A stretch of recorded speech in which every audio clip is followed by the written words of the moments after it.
नमस्कार। श्रीमद् भागवत गीता और जिंदगी प्रस्तुति 61 अध्याय सेकंड मायावी रसजाल श्लोक संख्या 59। भावार्थ। निराहारी अर्थात इंद्रियों द्वारा विषयों को ग्रहण ना करने वाला पुरुषों के भी विषय तो निवृत्त हो जाते हैं, परंतु इस रस को छोड़कर अर्थात विषयों में रस बुद्धि या तृष्णा निवृत्त नहीं होती, किंतु इस स्थित प्रज्ञ पुरुष का रस अर्थात तृष्णा भी परमात्मा का साक्षात्कार करके निवृत्त हो जाता है। For one who does not feed senses come back to one self, leaving the longing behind, having seen the Brahma when the self is known, even the longing goes away. क्या अपनी इच्छाओं को, वो भौतिक हों या व्यवहारिक, उनसे पीछा छुड़ा लेना इतना ही आसान है? शायद नहीं। हमारी इच्छाएं हाथ में कोड़ा लेकर हमें हाँकती रहती हैं और हम येन तेन प्रकृन उनकी आज्ञा को शिरोधार्य करते रहते हैं। अपने को दोषी भी मानते हैं। बात कभी परिवार पर डाल देते हैं, कभी समाज पर, कभी देश पर, कभी शासन पर। कहने का अर्थ यह है कि हम किसी न किसी के ऊपर अपने दोष मढ़ने के लिए उसकी खोज कर ही लेते हैं और कछुए की भांति अपने लिए एक ठोस आवरण बना लेते हैं। ये मानव स्वभाव का एक विशेष गुण है कि हम अपनी इच्छाओं को प्राथमिक देना चाहते हैं। उदाहरण के लिए एक नन्हे शिशु को ही ले लेते हैं। वो अचानक ही रो रो कर अपनी इच्छाएं को जाहिर करता रहता है, अभी जबकि उसने बोलना भी नहीं सीखा। और उसके बाद क्या होता है हम सब जानते हैं। बिना किसी परेशानी के मानव जाति अपना अस्तित्व स्थापित करने में या प्रत्यक्ष हो रहे घटनाक्रम से अपने को दूर करने, असफल या अनजान होने का कवच ओढ़कर किनारा कर लेते हैं। आदि शंकराचार्य जी ने अपने विचार प्रकट करते हुए लिखा है, even though people may not go along with their fancies, the taste of them will still be there. Therefore, is this not the practice of suppression rather than the withdrawal? We have seen how people blow up the senses, get them sooner or later, if not today, then tomorrow. Why? Because everything is suppressed inside. When the value for something is inside a man, he will definitely deliver himself into the hands of senses eventually. Because he is not their master, the senses will get him. If he thinks that he has enslaved them, he need only wait for certain situations to present themselves. He will find himself enslaved by his senses in no time. They will take him for a ride in the blink of an eye. He will be gone totally. मेरे पिताजी भी कुछ ऐसे ही कहते हैं, छोड़ दिया या छूट गया। छोड़ दिया ये एक विचार है, कभी भी दोबारा स्थापित हो सकता है, और यदि छूट गया है तो यह आत्मज्ञान की यात्रा का पहला पड़ाव है। जीवन शैली को नियमबद्ध तरीके से निभाना, ऐसा शास्त्रों में लिखा है या गुरुओं ने कहा है।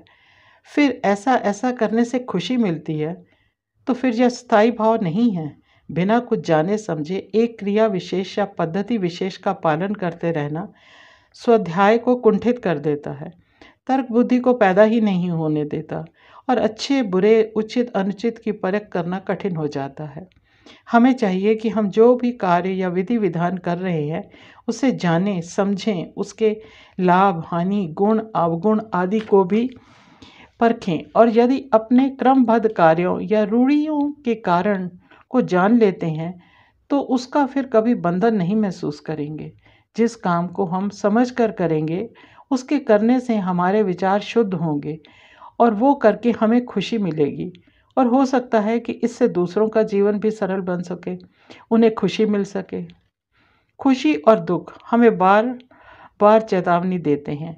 जागृत अवस्था का सच स्वप्न में आए गए राजसी सुख से सर्वथा भिन्न है। पहली बात यह सच है, समक्ष है और कर्म कर प्राप्त हुआ है। दूसरी बात यह है कि यह क्षण भंगुर है, सच के साथ इसकी तुलना नहीं की जा सकती। यदि हमें मायावी जाल से मुक्त होना है तो हमें ज्ञान प्राप्त करने की बहुत आवश्यकता है, या फिर इसे अर्थात ज्ञान को एकमात्र राह कह सकते हैं। ज्ञान का भी सही ज्ञान होना चाहिए, तभी हम अपनी इंद्रियों को बस में कर सकेंगे और उचित मार्ग का चयन भी कर पाएंगे। श्लोक संख्या 60 अध्याय 2 भावार्थ।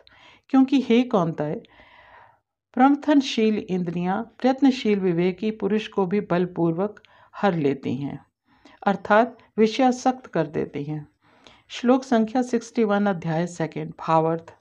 इसलिए साधक उन संपूर्ण इंद्रियों को वश में करके समाहित चित्त तथा मेरे प्रयत्न में होकर स्थित रहे, क्योंकि जिसकी इंद्रियां वश में होती हैं उसी की बुद्धि प्रतिष्ठित अर्थात स्थिर होती है।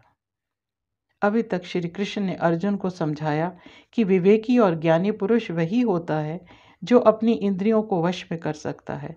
इंद्रियां प्राकृतिक रूप से सदा ही चंचल रहती हैं, सदा ही भौतिकता में सुख का अनुभव करती हैं और सांसारिक सुखों की प्राप्ति कर तृप्त होती हैं।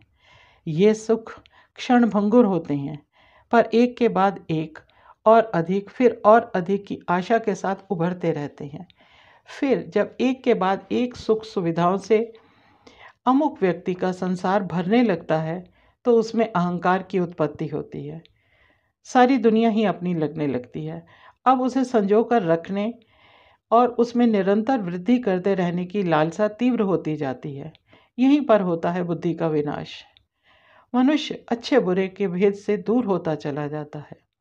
जब चारों तरफ सुख ही सुख हो, धन दौलत नाम राजपाट सब हो और लोग उस मनुष्य को अपना देवता मानने लगे, तो उसे तो इस आनंद के समुद्र में डूब जाना चाहिए।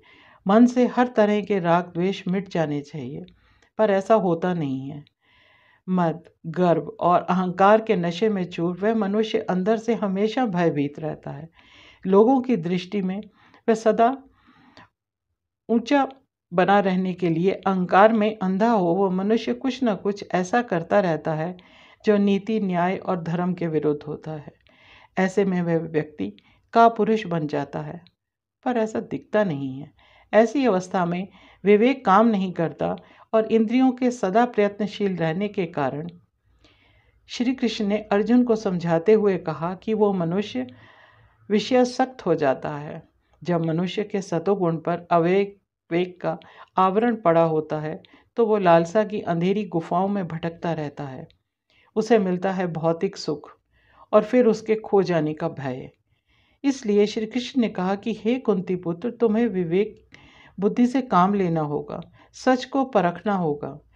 यहाँ श्री कृष्ण अर्जुन को चेतावनी दे रहे हैं कि उस जैसे महान कर्म धर्म वाले वीर को आगे का कदम उठाने से पहले अपने मन की चंचलता को वश में करना होगा। इसे आत्मज्ञान कहते हैं। गीता में यह बात भले ही अर्जुन को भगवान श्री कृष्ण के श्रीमुख से कही जा रही हो, पर यह हम सब के लिए आज भी उतनी ही महत्वपूर्ण है जितनी अर्जुन के लिए तब थी।